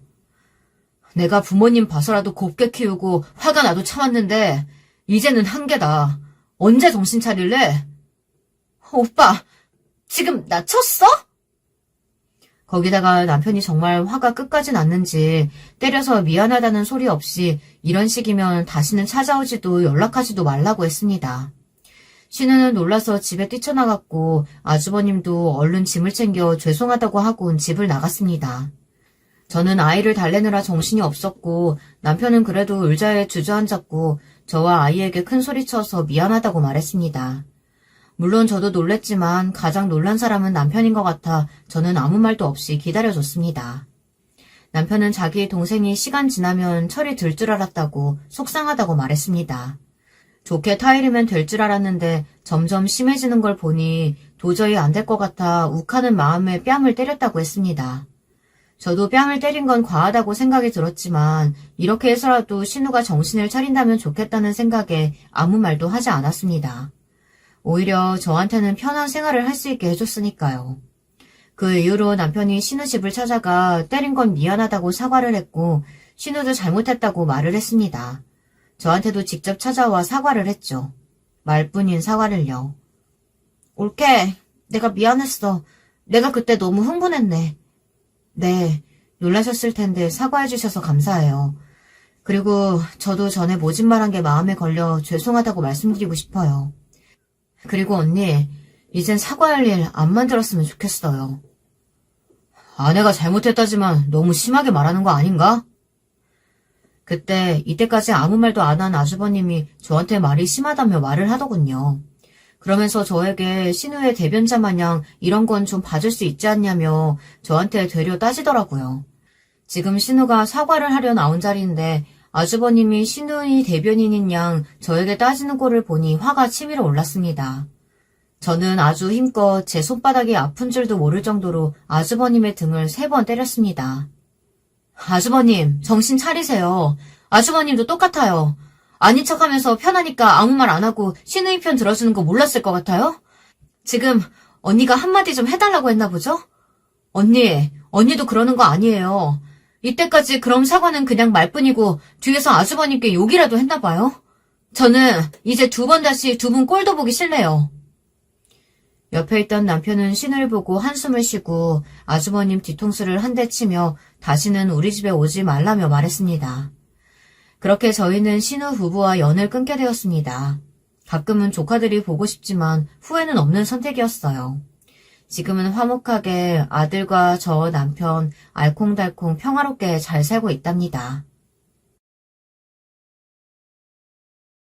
여러분, 2번째 사연 시작하기 전에 좋아요, 구독 꼭 눌러주실 거죠? 그럼 2번째 사연 바로 시작합니다. 안녕하세요. 저는 서울에 사는 30대 여자입니다. 저는 경상북도에서 태어나고 자랐고요. 처음 서울을 온 건 다름 아닌 대학 입학 때문이었어요. 저는 위로는 오빠와 아래로 여동생이 있는데 오빠는 대구에 있는 대학교를 나왔습니다. 저를 따라서 자기도 서울로 대학을 가겠다고 난리를 쳤었던 여동생은 어쩌다 보니까 부산으로 대학을 갔고요. 그래서 가족 중에서는 저 혼자 계속 서울에서 살게 됐습니다. 예진아, 네 대학 졸업하면 다시 내려올 거가? 암만 해도 혼자 서울에서 계속 지내는 건 좀 무리 아니겠나? 엄마, 나도 계속 고민은 해보고 있는데 솔직히 내려가면 일자리가 풍부하지 않은 것 같아서 그게 좀 마음에 걸려. 그리고 초봉 차이도 있는 것 같아. 여기선 같은 직종에 들어가도 돈을 처음부터 더 많이 받는걸? 니 하나만 생각하고 둘은 생각 못하나? 니 계속 서울서 있으면 그 생활비는 우에 감당할 낀데. 니 아빠 이제 곧 회사 나오는 거 니 알고 있지? 니 똑띠 생각해서 처신 잘해라. 우리는 당연히 네가 잘 됐으면 하고 바라지만 뒷바라지를 그래 해줄 능력까지는 안 된다. 너무 섭섭하게 생각 말고 니는 서울서 대학 나온 걸로도 충분히 잘한 거니까 웬만하면 졸업하고 집에 내려오는 걸로 해라. 알았지? 근데 엄마, 나 솔직히 말하면 나 이렇게 젊고 어린 나이일 때 서울에서만 경험할 수 있는 문화생활 누리는 거 그것도 너무 중요한 것 같아. 이건 돈이랑은 비교할 수 없는 거 아이가? 말만 번지르르하게 잘하지. 네 마음은 알겠다만 네 우애 감당할 건데. 나중에 괜히 우는 소리 하지 말고 처음부터 현명하게 판단 잘했으면 좋겠다는 게 엄마 맘이다. 알았나? 네 오빠한테 들어가는 돈만으로도 벅차니까 네가 잘 생각해봐라. 니는 효녀 아이가. 엄마는 왜 또 오빠를 들먹여? 내가 이럴 줄 알았어. 역시 대화를 나눠보면 본심이 나온다니까. 내가 집에 내려가서 지내면 생활비 내놓으라 할 거지. 니는 네 가족들한테 가는 돈이 그래 아깝나? 네 심보를 왜 이래 못되게 쓰노? 니 이러면 우리 진짜 힘들다. 어? 니는 효녀니까 니가 엄마 아빠 마음 좀 알아줘라. 알았나? 제가 대학 졸업반이 되었습니다. 그때 무렵에 엄마랑 이런저런 일로 연락을 자주 주고받았었는데 꼭 보면 저한테만 자꾸 책임을 전가하더라고요. 앞으로 제가 가족들을 먹여 살려야 한다는 등, 오빠가 안정적으로 자리 잡을 때까지 제가 뒤에서 받쳐줘야 한다는 등, 여동생은 아직 철이 덜 들었으니까 제가 먼저 솔선수범을 직접 보여줘야 한다는 등, 대화를 어떻게 시작하더라도 결론은 그런 식으로 났어요. 제 등록금을 내주시면서 크게 한숨을 푹푹 쉬시더니 전액 장학금을 못한 건 조금 실망스럽다는 말씀을 하셨던 부모님. 그때는 정말 죄스러웠답니다. 내가 부족한 딸이라서 엄마 아빠를 실망시켜드렸고 힘들게 해드렸구나, 이 생각이 들어서 너무 죄송했어요. 그런데 오빠가 대학교에 다니면서 아르바이트 한번 하지 않았다는 사실을 알고 뒤통수를 후려맞은 듯 했었죠. 심지어는 자기 여자친구한테 명품 지갑을 선물했더라고요. 부모님께 받은 용돈으로 말이에요. 그리고 부산으로 내려가서 대학 입학을 한 여동생한테는 부모님이 돈 타령을 하시지 않았다는 걸 알았을 때 엄청난 충격을 받았습니다. 저한텐 대학 졸업하자마자 바로 취업해서 돈 붙이라고 하시는 부모님 때문에 화가 나서 저는 명절에도 집에 안 내려갔었어요. 그랬더니 오빠한테서 연락이 왔었지요. 야, 니 이번에 취업했다고 겁나 도도하게 구네. 어떻게 명절에도 안 내려오냐? 니 거기 연봉 얼만데? 인터넷에 니 들어간 회사 쳐봐도 정보가 별로 없더라. 니 얼마 받노? 그냥 받을 만큼은 받아. 대충 어느 수준인지 오빠도 짐작은 할 수 있을 거 아니야. 그래. 니 첫 월급 받았을 텐데 가족들한테 돌리는 건 아무것도 없네. 니는 진짜 피도 눈물도 없는 것 같다. 명절에 안 내려왔으니까 대신 돈 붙여라. 차비 아꼈으니까 그 돈 내놔야지. 저한테 별 희한한 명목으로 돈을 뜯어가려고 했습니다. 돈 언제 붙일 거냐고 계속 연락을 하길래 너무 짜증나서 오빠 번호를 차단했었어요. 그랬더니 엄마가 저한테 이러다가 가족하고 인연 끊을 거냐, 정신 차려라, 이러면서 장문의 메시지를 보내셨었죠. 너무 피곤했습니다. 왜냐하면 저는 갓 취업에 성공한 사회 새내기였었거든요. 적응하는 것만으로도 힘들었고 제가 생각했던 이상과는 너무나도 다른 곳이었기에 출근길이 도살장으로 가는 길 같았으며 퇴근하면서는 또 내일을 어떻게 버텨야 하나 이런 고민으로도 울적했었어요. 그런데 저한테 직장 생활 해보니까 어떻냐는 등 스쳐 지나가는 말로나마 가족들이 아무도 안 물어보더라고요. 생각해보면 항상 그랬죠. 가족들은 전부 저한테 자기들의 힘든 이야기, 고민거리를 털어놓았는데 막상 제가 그런 것들을 꺼내놓으려고 하면 너는 알아서 잘하잖아, 알아서 해, 이런 식으로 제 말을 끊어왔던 가족들이었습니다. 새삼 그런 저의 처지를 깨닫게 된 것 같아서 취업을 하고 난 이후에 저는 우울했어요. 사람들이 왜 직장생활 스트레스로 극단적인 생각까지 하는지 알 것만 같았습니다. 대학생활 내내 저는 학비를 스스로 벌기 위해 무리하게 아르바이트를 해야만 했었고 장학금을 조금이라도 받기 위해서 코피를 쏟아가며 공부까지 했었기에 친구들하고 놀러 다닐 기회가 많지 않았어요. 그래서인지 친한 대학 친구들이 거의 없었죠.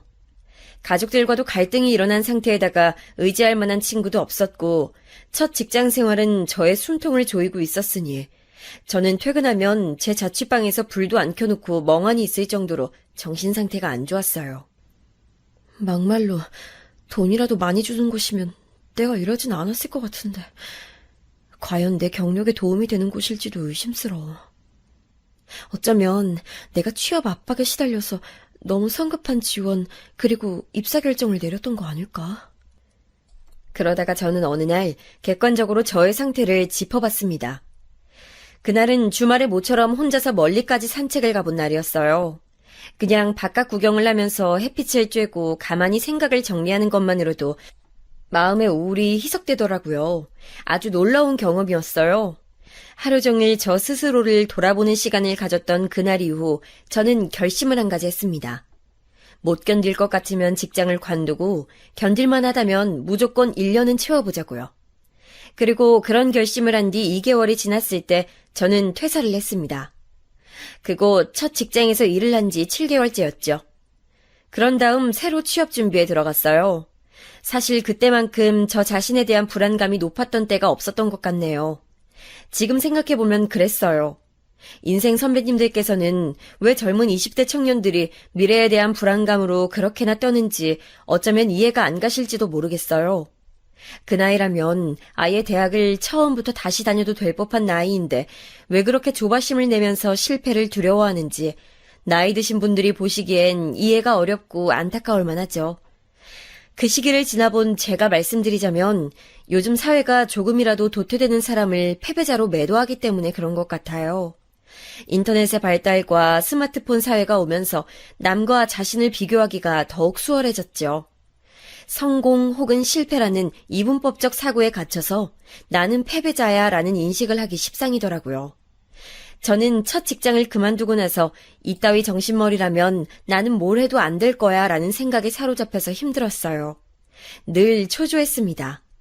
나 자신을 위해서 퇴사를 결정한 것이었음에도 막상 지르고 나니까 미래에 대한 불안으로 미칠 것 같았어요.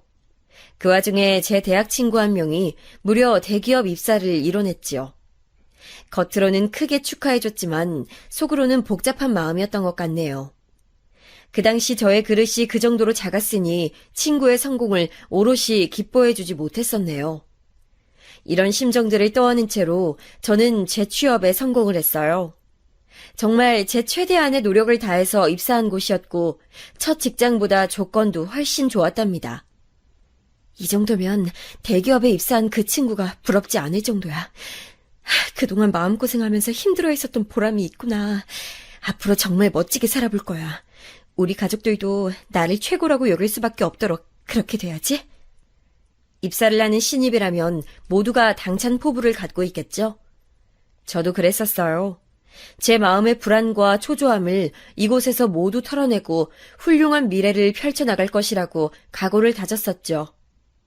처음에는 적응하고 일을 배우느라 힘들긴 했어도 그게 괴로운 건 아니었어요. 누구나 겪을 만한 과정이라고 생각했었죠. 그런데 예상치 못했던 장애물이 제 앞에 드리웠습니다. 어이, 미스 김! 내가 갑자기 우리 미스 김이 타주는 커피가 먹고 싶어졌네. 우리 예쁜 미스 김이 커피 한 잔 맛있게 타주면 안 될까? 네? 부장님. 네, 알겠습니다. 지금 이거 서류 작성 마치는 대로 커피 타러 일어나겠습니다. 에이, 미스 김! 지금 내가 커피 먹고 싶은 것보다 중요한 일이 어딨다 그래? 얼른 일어나서 커피 타러 출동해, 어? 옳지, 아이고 예쁘다. 우리 미스 김이 참 귀여운 면이 많다니깐. 일부러 사무적으로 대답하려고 애쓰는 것도 아주 애교가 넘쳐 보여. 설마하니 저는 저의 상사가 그런 사람일 것이라고는 초기에 예상하지 못했었어요. 50대 남자 상사였고 저한테 직접 업무를 알려주려고 하시는 등 초반에 저에게는 참 감사한 분이었습니다. 덕분에 적응하는 데도 큰 도움이 되었고요. 제가 어렸을 때부터 친척들과 하도 교류가 없이 자랐으나 왠지 이 상사 같은 분이라면 저한테 삼촌이라는 느낌이 있지 않을까 하는 생각도 했습니다. 그런데 이상한 사람일 줄이야. 제가 너무 순진했었나 봐요. 제가 성이 김씨인데 어느 날부터 문득 저한테 미스 김이라고 부르시길래 그때도 기분이 싸했었는데 괜히 상사한테 지적하는 모양새가 될까봐 그리고 사무실 분위기를 망치게 될까봐 차마 반박하지 못하고 그냥 네 하고 대답을 했습니다. 그런데 그 이후로 계속 저를 미스 김이라고 부르기 시작하셨던 거예요. 후회가 막심했네요. 그저 나이 많은 아저씨의 저급한 너스레 같은 것이었다면 제가 점차 불쾌해질 일은 없었을 것입니다. 하지만 애써 그런 부분들을 외면하고자 하는 저의 노력을 무색하게 만드는 그 상사의 언행은 더욱 짙어졌어요. 제가 처음 불쾌하다고 정확히 인식을 했던 것은 이런 상황이었습니다. 옆 부서 여자 대리님이 점심시간 끝나고 자리로 돌아오시던 길에 쓰러지셨거든요. 다들 난리였는데 알고 보니까 그분이 생리통 때문에 잠깐 쓰러지셨던 거였어요. 큰일이 아니라 생리통이 원인이어서 다행이라며 저희 부서 사람들이 작게 그런 대화를 했는데 그때 상사가 저한테 이런 말을 한 겁니다. 진통제 먹는 걸 깜빡해서 그렇게 됐다니 아유 그 참 무서운 일이네. 미스 김도 진통제 먹나? 네? 저도 가끔은 챙겨 먹는 편이긴 하는데요. 왜 물어보세요? 부끄러워 보일 수도 있지. 왜 그렇게 놀라? 아이, 내가 미스김을 얼마나 잘 챙겨주려고 하는데, 그 서운하네. 미스김도 생리통 때문에 고생이라면 남자친구랑 얼른 상의해보는 게 좋지 않겠어? 남자친구랑 무슨 상의를요? 그보다 저 남자친구 생긴 지 얼마 안 됐는데 부장님이 이걸 알고 계시네요? 나한테 그렇게나 남자 생겼다는 티를 팍팍 내면서 방어막을 쳐대니까 내가 모를 수가 있나. 남자친구랑 아주 깨를 볶고 있으니까 좋아 죽겠나 본데. 그래, 미리 축하해. 미스김이 남자친구랑 결실도 맺고 생리통도 벗어나고 그러면 다 행복해지는 길이지. 그때 그 상사의 말을 들으면서 제 몸이 차갑게 식는 느낌이 들었어요. 그게 무슨 의미였겠어요. 임신을 하면 생리를 안 하니까 그런 것과 관련해서 돌려 말하는 것이었는데 듣는 입장에서는 불쾌하기 짝이 없는 발언이었습니다. 직장 생활에 적응을 좀 하고 나서 대학 동기의 주선을 통해 남자친구를 사귀게 됐어요. 솔직히 떨리거나 좋은 마음은 없었는데 상대 측에서 저한테 호감을 표해주니까 사귀게 되었던 것이고 저는 제가 의지할 사람을 만들면 좋을 것 같아서 연애를 하고 있었던 겁니다. 그 상사가 제 연애를 두고 이상하게 떠들어댈까봐 굳이 남자친구가 있다는 사실을 꺼내지 않았던 것인데 저를 관찰하면서 저한테 남자친구가 있다는 사실을 파악해낸 것도 모자라서 무례하기 짝이 없는 발언까지 한 상사를 보며 기가 막혔습니다. 가족끼리라도 삼가야 할 말이었다고 생각해요. 너무 기분이 나빴어요. 그런데 굳어진 저의 표정을 보면서 그 상사는 본인이 엄청 유쾌하고 말 센스가 넘치는 사람인 줄 착각에 빠진 채로 웃어대니까 정말 할 말이 없더라고요. 저를 향해서 미스긴 삐진 거야? 삐졌나? 이런 식으로 웃으면서 말을 하는 상사 몰래 저는 주먹을 꽉 쥐어야만 했습니다. 하지만 대놓고 따질 용기는 없었어요. 머릿속으로 그린 통쾌한 언변을 막상 입 밖으로 떼려고 하면 그런 시도만으로도 저는 얼굴에 열이 올랐고 눈시울이 뜨거워졌습니다. 제가 그나마 이성을 잃지 않고 하고 싶은 말 하면서 따질 수 있는 상대는 가족밖에 없었어요. 가족 외의 사람들에게는 저는 학창시절에도 친구들이랑 다툴 때면 자꾸 눈물이 나오고 분한 감정이 속에서부터 머리 끝까지 차오르는 바람에 그걸 추스르느라 정신이 없던 애였어요. 저는 그래서 눈물 안 흘리고 자기가 하고 싶은 말 당당하게 남한테 하는 사람들을 신기하게 여겼습니다. 얼마나 힘든 과정을 거치고 새로 입사한 곳인데 이 좋은 조건의 직장을 잃고 싶지 않아서 저는 상사의 기분 나쁜 발언에도 그냥 입을 다무는 쪽을 택했습니다. 전 직장에서는 나이 많은 남자 상사랑 직접적으로 엮여볼 일이 없었기 때문에 모르겠다. 원래 나이 많은 남자 상사들은 저런 이상한 농담도 하고 그러는 건가? 대신에 저한테뿐만 아니라 다른 여자들한테도 그렇게 구는지 그 다음부터는 관찰해보기로 했어요. 그러다가 어떤 사실 한 가지를 알게 됐습니다. 그 상사가 접점이 있는 여자들 중에 나이가 어린 사람은 저뿐이라는 사실을요.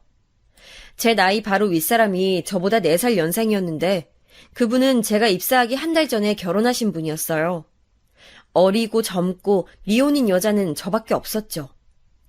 그 사실을 깨달은 순간 괜히 좋지 않은 예감이 저를 훑고 갔습니다. 계속 그 상사의 언행에 신경을 쓰게 되더라고요. 제가 업무적으로 질문할 게 있을 수밖에 없는 상황이 종종 왔는데요. 그럴 때마다 그 상사는 본인 자리에서 확인하고 대답을 해도 될 것을 굳이 일어나서 제 자리에 온 뒤 제 컴퓨터의 모니터를 함께 보면서 답변을 해줬습니다. 이 과정에서 본인의 얼굴을 제 얼굴 옆에다가 딱 붙였는데 진짜 기분이 더러웠어요. 몸이 닫고 있는 것도 싫었고요. 그런 게 자꾸 의식되니까 저는 점점 그 상사를 대할 때 표정을 굳히게 되었고 불필요한 대화를 일절하지 않게 됐습니다. 저의 말수가 계속 줄어들고 본인의 저급한 농담에도 제가 반응을 안 해주니까 그 상사가 불만을 품었습니다. 미스김은 요즘 업무 태도가 상당히 불량하네. 저의 어떤 면에서 그렇게 느끼셨어요? 제가 부족한 점이 있었다면 시정하겠습니다. 바로 그런 부분이야. 왜 로봇처럼 대답을 하는 거야? 누가 미스기만이랄까봐. 부장님, 다른 분들한테는 안 그러시면서 저한테만 미스김이라고 칭하시는 거 죄송하지만 저는 기분이 좋지 않습니다. 제 이름은 미스김이 아니라 김예진인데요. 김씨니까 미스김 맞잖아. 미스김은 그 드라마도 봐봤어? 그 김혜수 나오는 드라마에서 여주인공이 미스김이었잖아. 로보트처럼 모든 업무를 만능으로 해냈던 역할. 그런데 우리 미스김도 똑부러지게 일을 잘하니까 아이 마침 내가 그 별명이 딱이라서 붙여준 거지. 그게 그렇게 마음에 안 들고 불만이었어?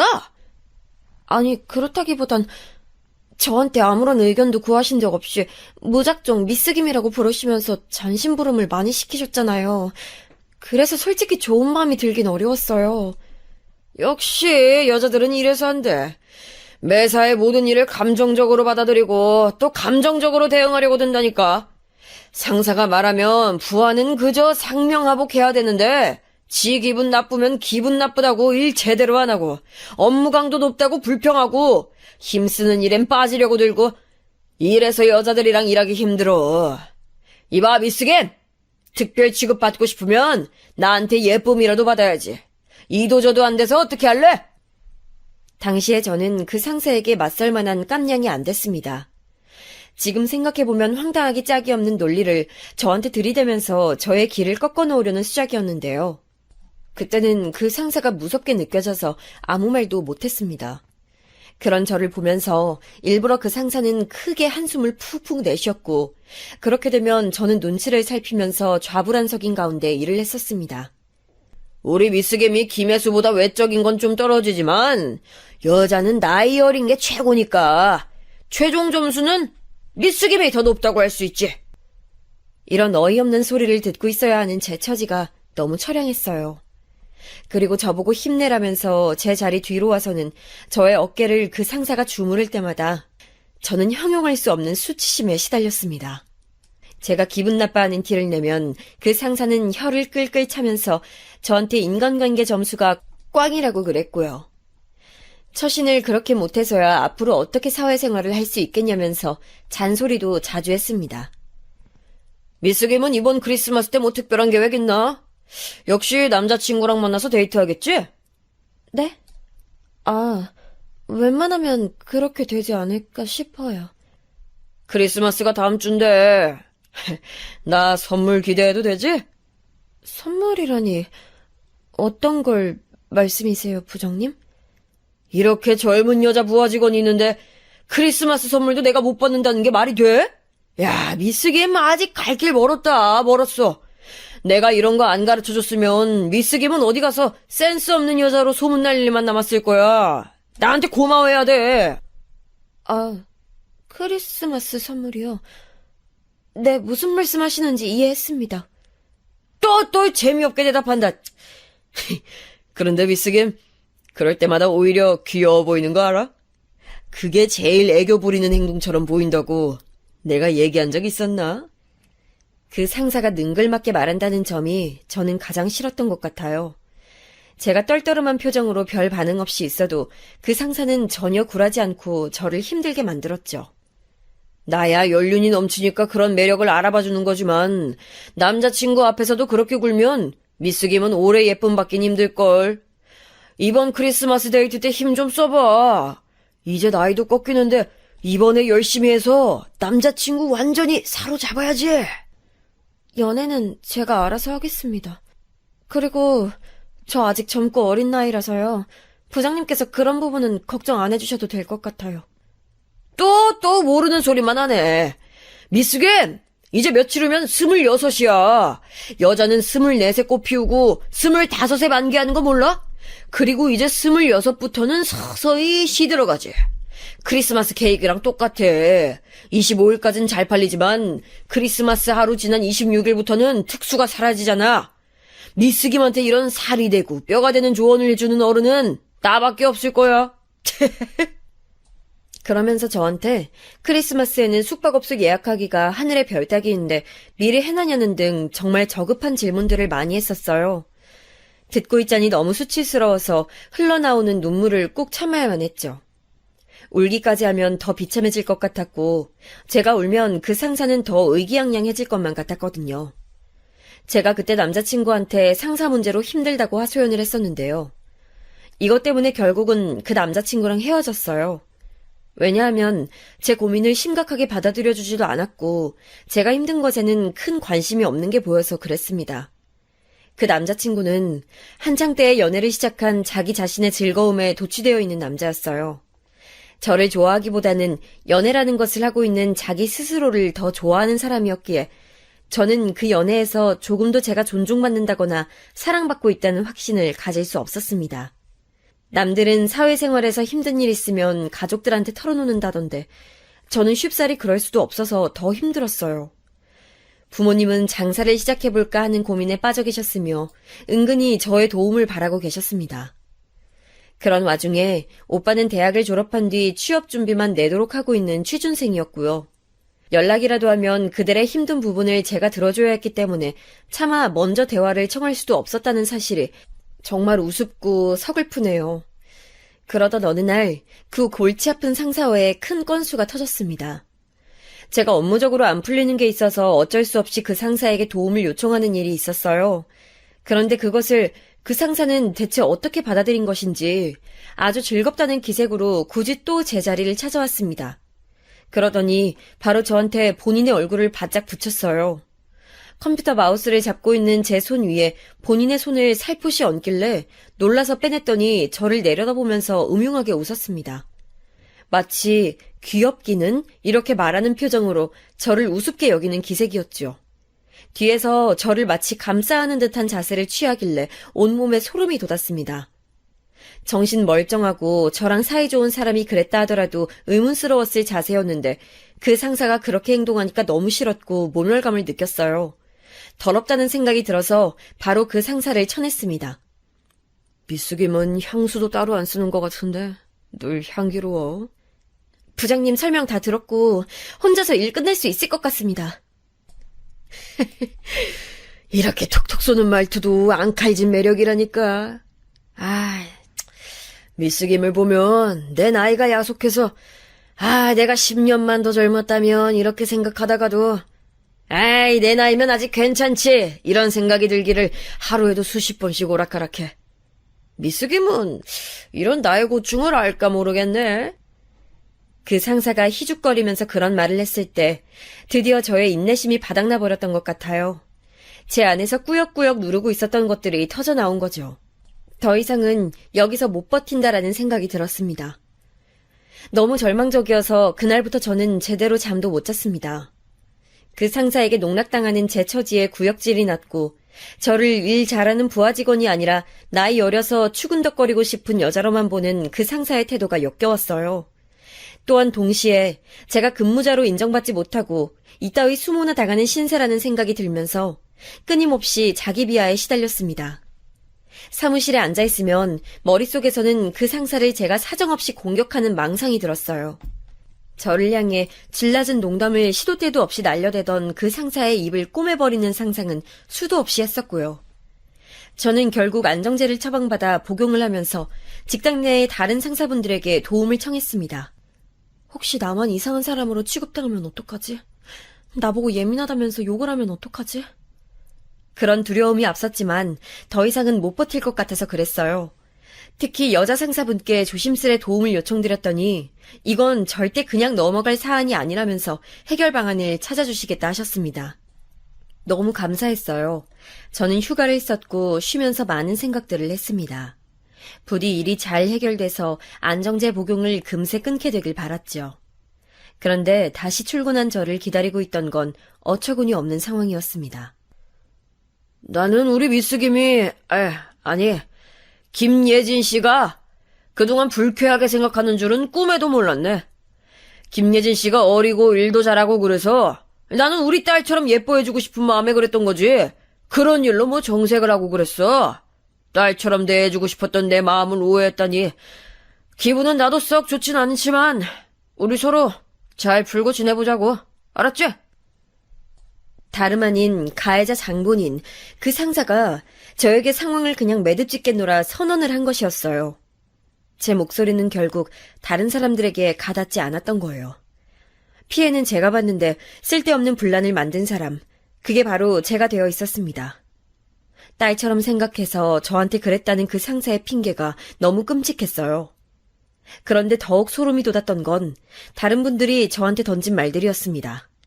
하나같이 이런 말이었죠. 그냥 예진 씨가 생각을 비우고 자연스럽게 행동하면 돼. 너무 유난스레 반응하고 받아들이지 않으면 되잖아. 이루 말할 수 없을 만큼 수치스러웠습니다. 얼굴이 화끈거렸고 제가 사무실 분위기를 다 망쳐놓은 주범이 된 것 같아서 몸이 덜덜 떨릴 지경이었어요.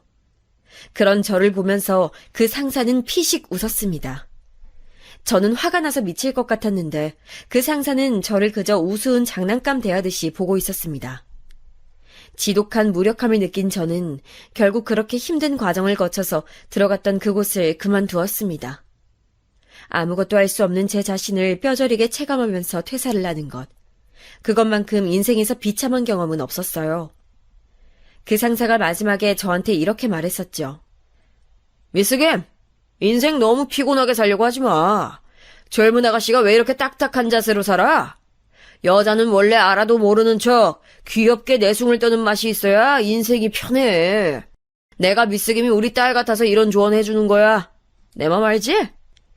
그 상사는 유부남이었고 처자식도 있었는데 정말이지 본인 딸버린 저한테 그렇게 행동했다는 게 이해하기 어려웠습니다. 저는 직장에 일하러 간 것이었건만 근무 시간 도중에 저를 향해 커피나 맛있게 타와봐라, 편의점 가서 과자 몇 개 사와라 이런 심부름을 시키는 것은 예사였고요. 제가 불쾌해하는 발언이나 행동도 정말 많이 했던 사람이었죠. 본인 딸한테 누가 그런다면 과연 반길 수 있을까요? 회식 자리에서도 소주 화부를 찍은 여자 연예인들 사진이 술집에 걸려있는 것을 바라보면 입에 담기에도 저질스러운 농담을 일삼았던 사람인데 과연 본인의 딸도 본인 같은 상사를 만나서 사회생활을 하길 바랄 것인지 참 궁금했었네요. 저는 가슴속에 한을 품은 채 퇴사했고 약을 먹으면서 한동안 지냈습니다. 아무도 만나고 싶지 않았지만 제 근황을 궁금해했던 대학 친구 한 명 덕분에 세상으로 다시 나올 수 있었던 것 같아요. 제 상태를 본 그 친구가 저의 퇴사에는 내막에 숨겨져 있던 것을 직감했던 거예요. 그 친구가 바쁜 와중에도 시간을 내서 저를 자주 만나러 와줬고 저는 점차 제 안에 있는 이야기를 꺼내게 되었습니다.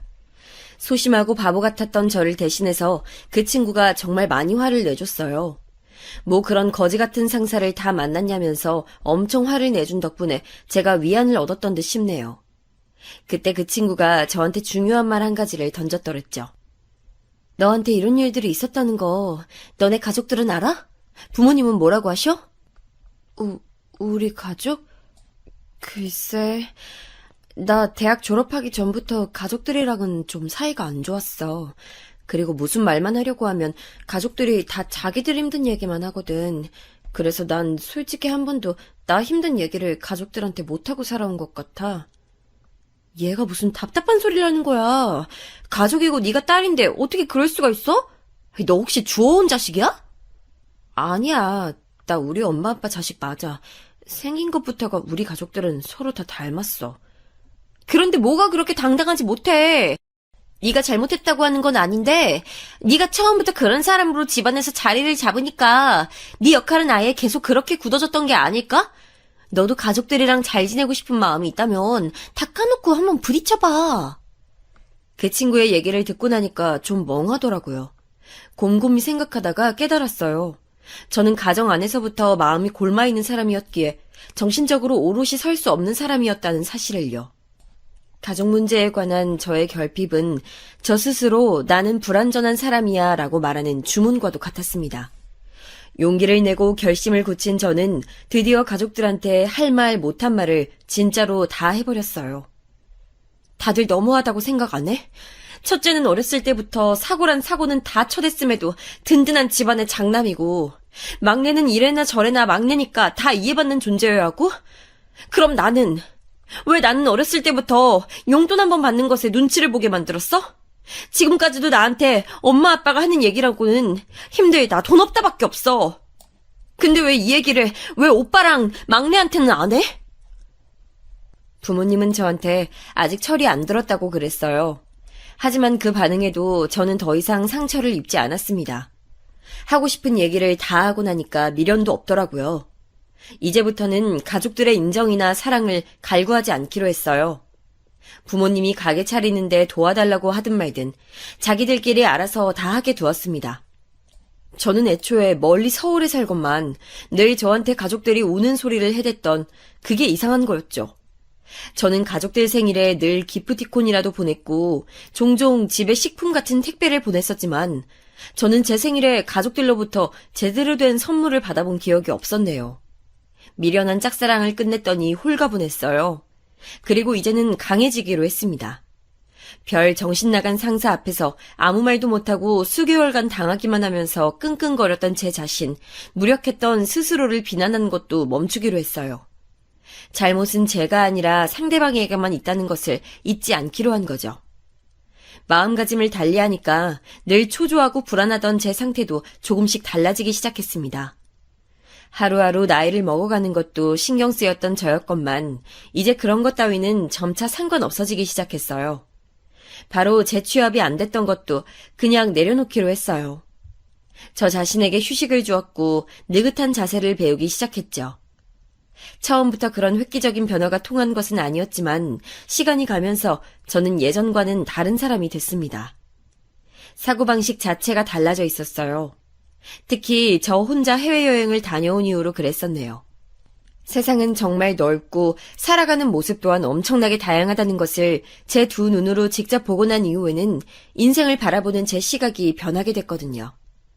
그 후로 저는 제가 즐겁게 일을 하고 제가 발전할 수 있는 직장을 찾아다녔어요. 꽤 성공적으로 재취업할 수 있었고 예전보다 훨씬 당당해진 모습의 직장인으로 지냈습니다. 그러는 동안 가족들과의 관계도 회복되는 놀라운 일이 있었네요. 우리 집이 예전에 네 같은 착하고 잘난 딸이 있는 것을 보긴 것을 우리가 그것에 감사할 줄을 모르고 오히려 니를 만만하게 대했었으니 예진아 진짜로 미안하다. 니한테 상처 주려고 그런 건 아니었고 그냥 우리가 그만큼 부족한 사람들이었다. 가족이란 이름 아래 모든 걸 이해받고 용서받을 수 있을 줄로만 알았다. 예진아, 네 회사 바쁜 거 마무리되면 주말에 집 한번 내려와라. 네 좋아하는 갈비찜 해줄라니까. 한때는 가족들이 너무 얄밉고 싫었던 게 사실이지만 저한테 단 한 번 손을 내밀어주는 것에도 제 마음이 풀리더라고요. 에휴, 가족이라 그런가 봐요. 오빠는 여전히 저랑 안 친했지만 여동생하고는 전보다 훨씬 가까워졌죠. 마음이 즐거워지니까 연애도 잘 풀렸어요. 짧게 몇 번 스쳐가듯 연애만 하다가 드디어 진지하게 감정을 나누는 상대가 등장했습니다. 나이는 저보다 1살 연상이었고 일하는 업계는 완전히 달랐지만 연봉은 엇비슷했어요. 남자친구는 가족들과 함께 사는 집에서 출퇴근을 했으나 저는 혼자 자취를 했기 때문에 가까워지고 난 이후에는 제 자취방에서 같이 데이트를 하는 경우가 잦아졌죠. 그러다가 남자친구로부터 저랑 결혼하고 싶다는 이야기를 듣게 됐어요. 매일같이 저랑 같은 집에서 잠을 자고 일어나서 하루를 시작한다면 좋을 것 같다는 담백한 말이었지만 그것만으로도 제 마음이 정말 설레더라고요. 심장이 막 간질거리는 이상한 기분이었어요. 솔직히 내가 이 남자를 뜨겁게 사랑하는지는 모르겠지만 결혼하면 무난하게 잘 살 수 있을 거란 생각은 드네.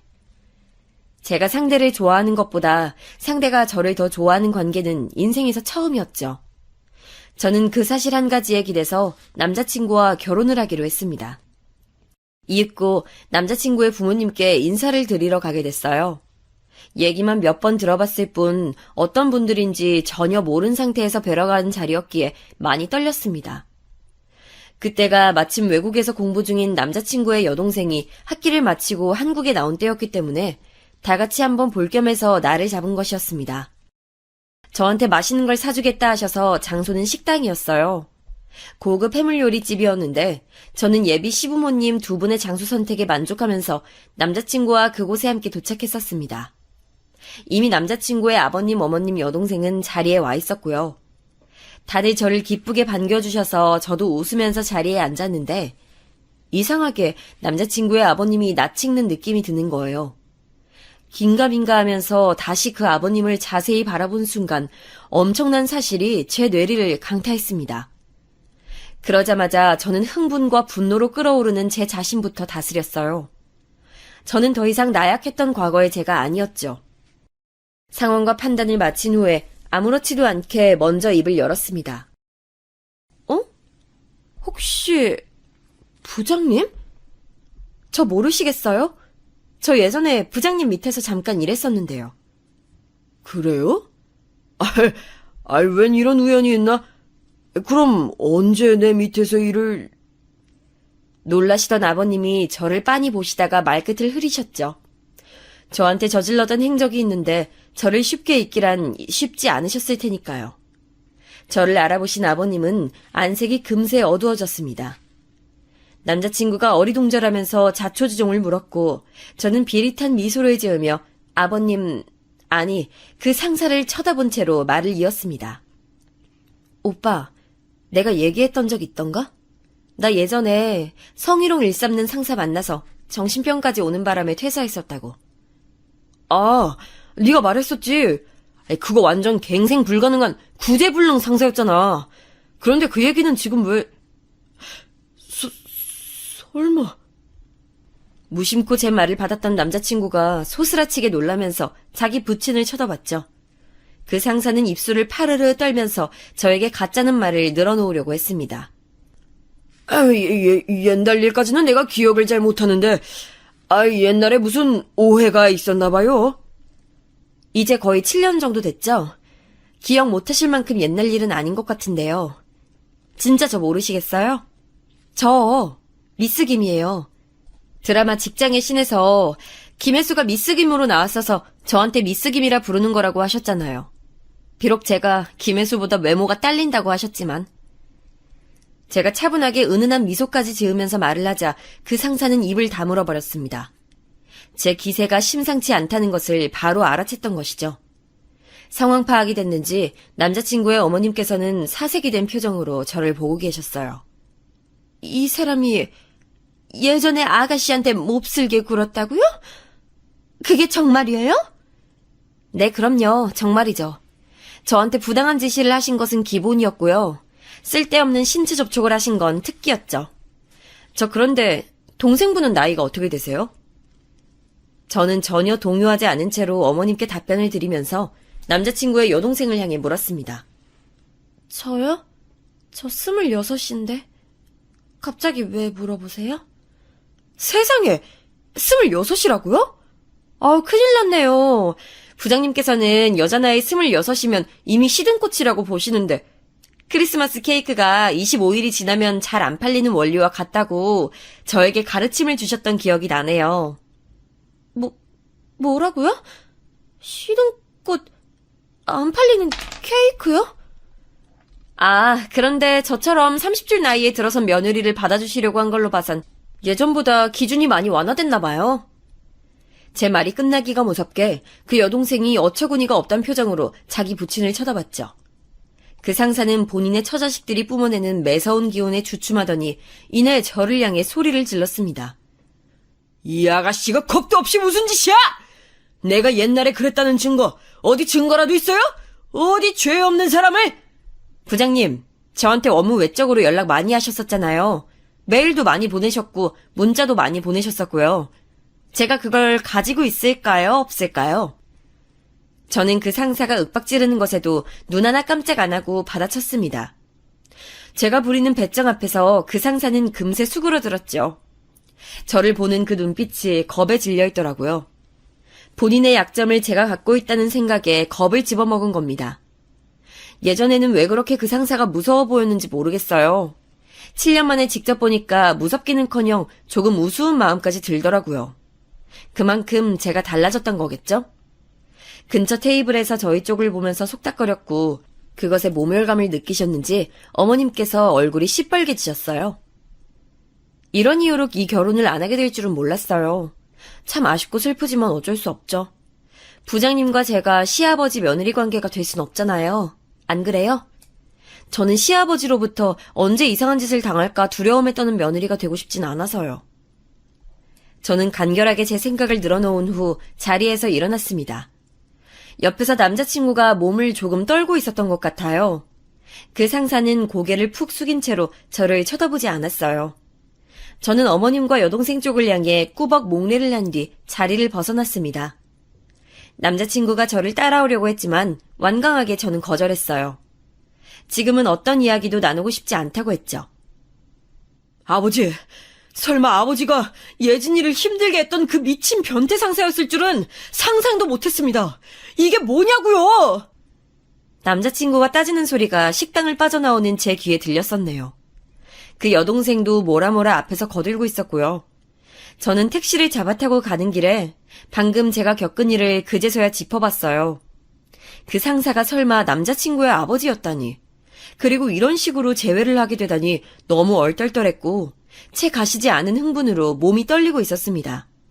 과연 잘한 처신인가 싶기도 했지만 갑작스러웠던 그 상황에서 나름 최선의 반응을 제가 보인 거라고 저 스스로를 다독였어요. 남자친구랑은 그 후로 헤어졌어요. 제가 이별을 통보했죠.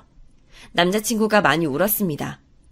차마 자기가 너무 미안해서 저를 붙잡지도 못하겠다면서 엉엉 울었습니다. 제가 남자친구랑 연애하면서 그 상사 얘기를 다 털어놨었거든요. 그래서 남자친구는 그 상사의 추악함을 너무나도 잘 알고 있었는데 그게 자기 부친이었으니 충격이 극심했나 봐요. 자기 아들을 이렇게 상처 입혔으니 그 상사도 정말 업보를 돌려받은 셈이었어요. 떠올려보면 그 상사가 아들 자랑을 몇 번 했었거든요. 아끼고 사랑하는 장남이었을 텐데 본인의 업보로 상황이 이렇게 되었으니 참 공교로운 일이었습니다. 그리고 몇 달 후에 그 남자친구한테서 다시 연락이 왔었는데 그 상사는 이혼을 당했다고 했습니다. 남자친구도 그 어머님도 그 여동생도 앞으로 그 상사와는 평생 상종하지 않을 거라고 했죠. 혹시 자기를 다시 만나줄 수는 없냐고 남자친구가 저에게 조심스레 물었는데 저는 끝내 거절했습니다. 오빠, 나는 완벽한 사람이 아니라서 앞으로 오빠한테 실망하는 일이 생기면 오빠가 그 사람 아들이라서 이렇구나 이런 식으로 생각하게 될까봐 나는 그게 겁나. 결혼해서 살 자신이 없어. 나에게 가장 큰 고통을 안겨줬던 사람의 아들하고 결혼하는 건 나 같은 사람한텐 정말 무리야. 저는 솔직하게 제 마음을 털어놓았고 남자친구는 정말 많이 슬퍼했어요. 하지만 결혼할 인연이 아닌 것을 부정할 수는 없었습니다. 그 상사를 다시 만나 시원하게 갚아준 이후로 저는 또 한 번 인생을 바라보는 시각을 높이게 된 것 같아요. 사람 간의 인생이 얽히면서 만들어내는 이야기에 관심도 많아졌고요. 이런 경험을 미천 삼아서 작은 부업을 하게 됐는데 저는 현재 성공적으로 투잡을 이어가는 사람이 됐습니다. 돈도 남부럽지 않게 벌고 있으며 무엇보다 제 주변에 사람이 정말 많아졌어요. 인간관계에서 오는 즐거움을 한껏 느끼면서 살아가는 중입니다.